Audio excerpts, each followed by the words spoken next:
It gives me great pleasure this evening to welcome Nigel Bell, Eco Architect Designs. Welcome, and over to you, Nigel. Thank you very much.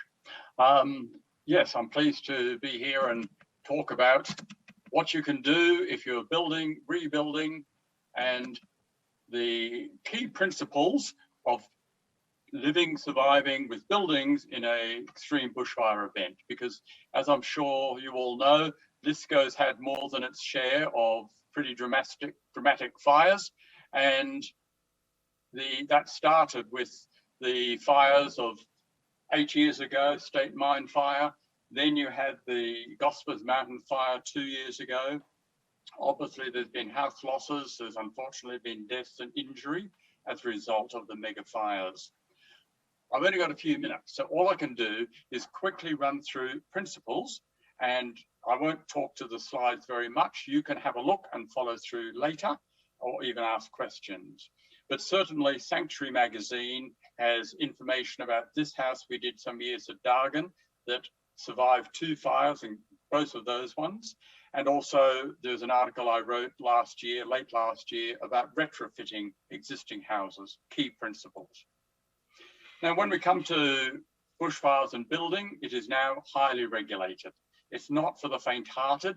It's not, frankly, there for amateurs anymore. You have Planning for Bushfire Protection, the RFS key document for the whole of New South Wales. It is moderately complex, and it is very particular, because that is the town planning requirements that you must have addressed for your development application to Lisco Council. You've also got then the Australian Standard 3959, which is about the construction requirements. So that gets into the nitty-gritty of which materials under what fire attack level that you can do. And it's very particular, again, about the niceties of what will resist a higher and intense fire, which of course is exactly what we're now experiencing. Mega fires, climate change, what had seemed to be exceptional 2 years ago, unfortunately, is going to become the new norm. So we all need to be prepared for what's coming. All the bushfire regulations are working around a bushfire attack level, a BAL. The simplest, apart from BAL low, is BAL 12.5. This is the kilowatts of heat per square meter that is affecting the building, or you, or me. You and I can't survive in BAL 12.5 for more than half a minute, unless we're wearing protective gear. But as it moves up the scale, as we've got more than just radiant heat, we've got burning embers, we've got extreme winds. Obviously, that's one of the key factors that we've just seen in that RFS presentation. And then at some point, we have flames actually attacking the house or the building. We can't survive that. Certainly, though, what is in a regulatory sense, up to BAL 29, fairly common building materials are permissible. Once we get to BAL 40, ember attack, windborne debris, radiant heat, and then BAL flame zone, we're in a totally different category.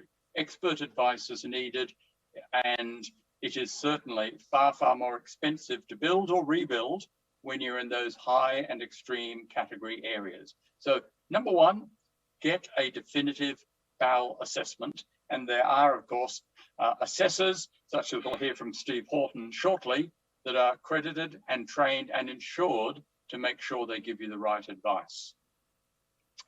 Okay, quickly, you've got to look at where your building is located, because if it's on top of the hill, on top of the rise, it's going to get more and more heat intensity of flame. So that is not good. If you build low, you're going to be safer than building high. Build into the slopes rather than sticking up, because again, you may be protected. And of course, I hope if you're building in bushland, you appreciate the site value. So you don't want to have to take out all the trees which attracted you in the first place, but you obviously need to be safe, and the regulations will require that. Design, keep it simple. Don't go for buildings that have lots of ins and outs, lots of timber decks, lots of complex roof lines. Keep it simple, so the fire, the embers will pass your house and move on. And 80 to 90% of all building losses come from burning embers. Okay, and that could be kilometers away or ahead of, or even past the main fire front. So protection is everything. The building materials, there's a fairly wide range, but 3959, the Australian standard, as it goes up the BAL levels, the choices become more restricted. So you need to be aware of that. And as I said, up to BAL 29, common construction is fine, as long as you do things like cover your vents and weep holes, don't have the gaps and the cracks under the brickwork, into the roof, and all those other places. Windows and glazed doors have been often the weakest point, because when you get the intense wind, the burning embers, the frightening roar of the fire coming straight towards you, the open windows, fatal.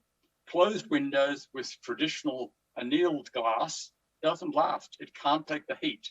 So you have to use toughened glass on all regulated areas when it comes to external glazed areas, because that can take the heat better than your standard heat. So a 10, 20, 30-year-old house, you don't have toughened glass in most cases. So look very carefully at that.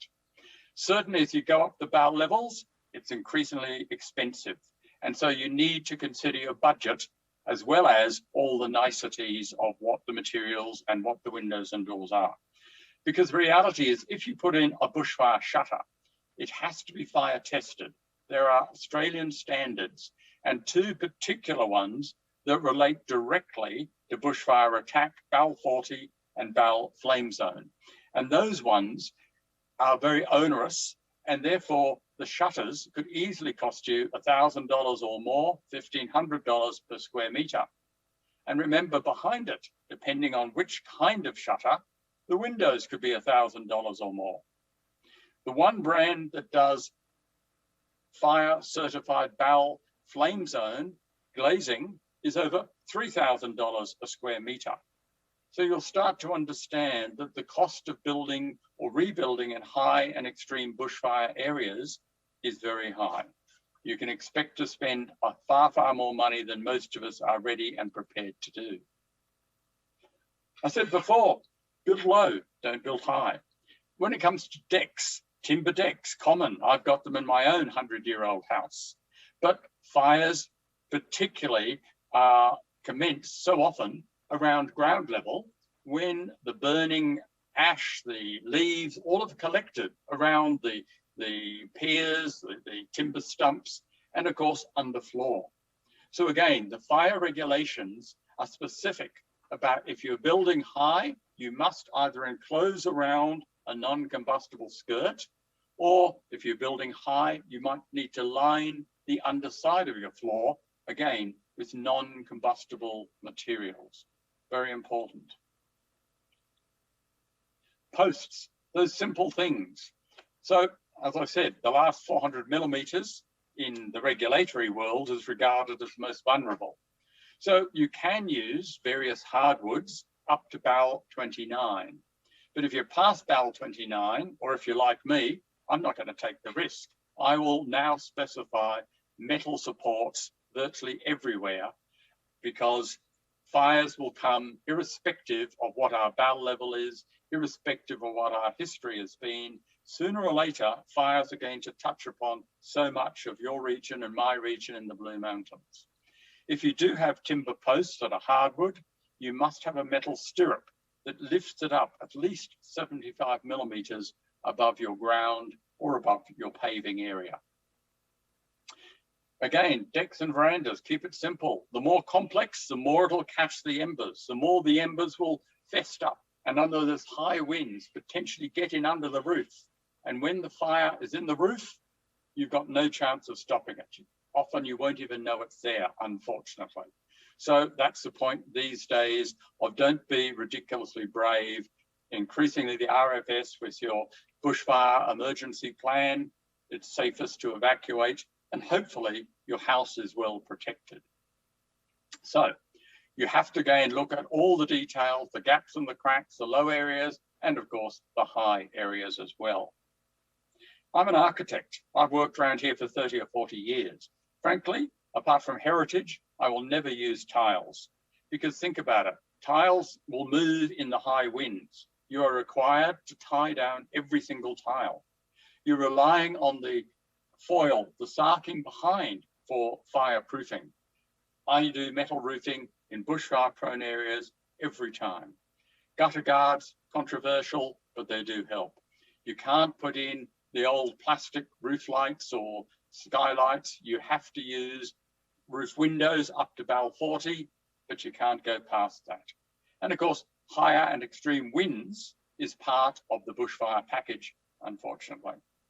Now, we're going to hear from Chris next about Firewise Gardens. So I won't say anything more about this other than avoid a fire path to your house. You're allowed to remove trees, native vegetation under the 1050 rule. No doubt we'll hear more about that. But the key thing, don't start putting in burnable mulch, pine bark right up to your house. It's going to carry the fire right up to the underside of your building. Not good. Don't do it. And the last key point is, think about it. Over the years, we all tend to get a bit slack, myself included. I have a timber deck. Okay, we mustn't put flammables under the deck. You don't put the fuel can for the motor mower under the deck. You look at the gaps in the crack and you look carefully at where the vegetation is. How close is it? And could the local vegetation be the very thing that under that one spark that you don't expect because the fire's kilometers away, the one thing that could make your house ignite unstoppably. So look, these are the very quick, the very clear principles. Obviously, I could talk for hours on this. I'm not going to.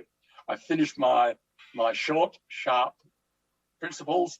And no doubt the presentation and those principles will be there, courtesy of Rachel and Disco Council, for you to go back to. And of course, there is so much online information available today, but the principles are clear, be it new building or be it retrofit.